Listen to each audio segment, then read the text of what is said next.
Hi, this is Linda and you're watching Animals Talk on the Talk of San Diego. So this is a filmed broadcast, not a live one, because my disclaimer is we're going to talk about ticks.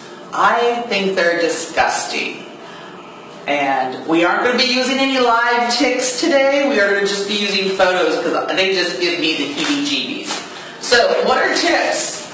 Ticks are little insects. They have 8 legs. They vary in color. The ones that we see a lot are brown and black or all brown. And they are the vampires of the animal world. These guys are bloodsuckers. They get engorged in blood and can start turning white. They reproduce very quickly. There's a lot of ticks that are asexual, so they self-reproduce. And they can have 100 babies at one time. A tick can lead to lots of diseases in humans and animals. We're just going to talk about animals because it's animals talk, not human talk here, okay? So this is kind of like what a tick looks like. Definitely 8 legs, has the little pinchers, the little head. That's where they're sucking the blood. So why are we so concerned about ticks? Well, ticks carry a lot of diseases, like I said, in animals. What can we do to prevent it? Well, comb your pet regularly. Take a little flea comb them out. You want to check your pets. Check in between the toes because ticks like to be in really warm spaces. Around the head because the head runs really hot, especially around the ears, inside the ears. Underneath the armpits, that's where you may find ticks as well. Now, of course, you shouldn't be finding ticks on your cats because we do recommend your cats to be indoors, but those would be the same locations that you would find on a dog. Is between the toes, underneath the armpits, and around the head area for the tick location. When you're vacuuming your house, empty your bin right away. You know, if you have disposable bags or if you have a vacuum cleaner that has a bin in it, once you're done vacuuming, go and throw that outside so you aren't having ticks reproducing in your vacuum cleaner. Wash your pet's bedding on a weekly basis. I know for our house it's Sunday where all the dog beds and cat beds get into the washer. For dogs that go outside, mow your lawn regularly. Ticks like to be in tall grassy areas, so keeping your lawn nice and short will help prevent tick infestation. So there are several products on the market that can help with your pet not getting ticks, just like there's flea prevention products. But these have a lot of high pesticides in it, so you definitely want to speak with your private veterinarian before you put your pets on any type of tick prevention protocol.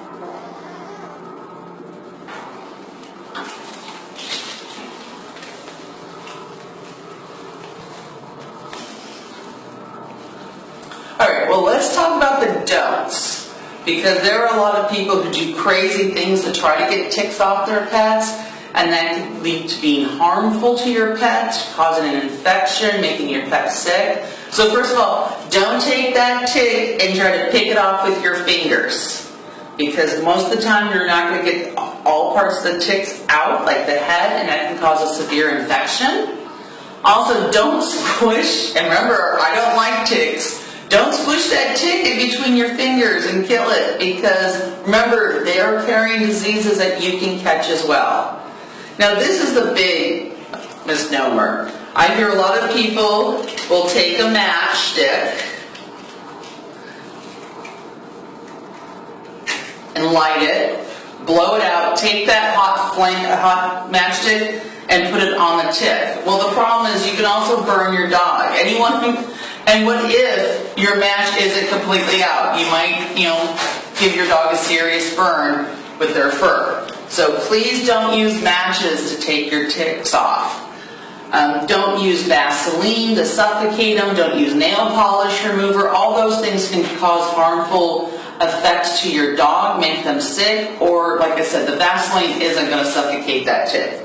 So those are really important things. And don't just throw the tick, once you do remove it, into your trash can or a sink, because those little 8 legs will crawl out.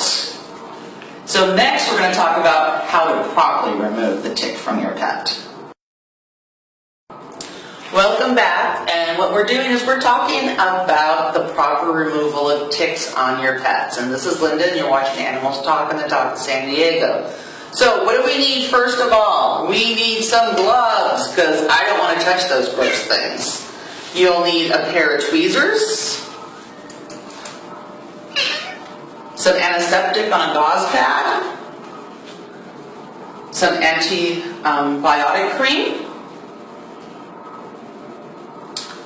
rubbing alcohol, and then a container that has rubbing alcohol in it to put your tick in once you remove them. Alright, so what we're going to do is we're going to find that tick, we're going to part that hair, and of course our cats don't have ticks, but we're just going to show you. I'm going to part that hair so you see, get a good visual of tick, and then you're going to take your tweezers, and just like our picture demonstrates, you're going to grab them where the head location is and then pull straight up. It's really important that you pull straight up away from the animal because we don't want to keep any parts of this tick in our animal because it can become embedded and cause an infection. Once we've taken that tick out, we're going to pop it into our little container with alcohol and we're going to cap that up. And I'll tell you why in a minute. But first let's take care of our pet. We're going to clean the area with an antiseptic and then put a little dab of our antibiotic cream in that location. And just keep an eye on it for the next couple days. Make sure there isn't any swelling, inflammation, anything like that causing an infection.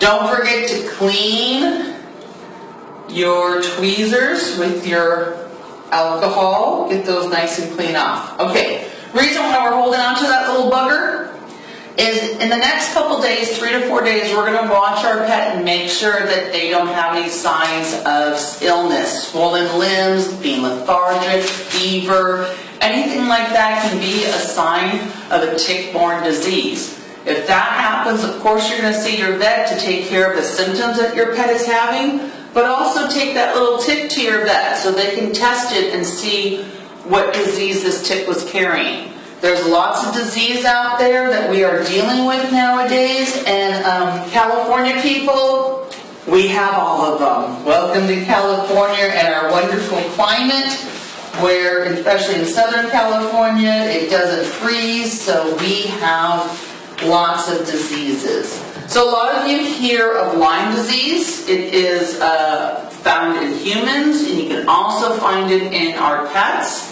And if you look at the lovely state of California here, we are in moderate danger. A lot of high Lyme disease is in your northeast areas, your New England areas, and then Minnesota and Michigan. Anaplasma? Woo, California! We are super dark, and in the mid-central California, it is super dark. We are seeing signs of anaplasma here in San Diego. We've had a couple dogs come into our shelter with anaplasma, and we do treat them. So it is very prevalent here in the San Diego County area. And then, don't you love this? We call it Ehrlichia. It's like ehrlichiosis.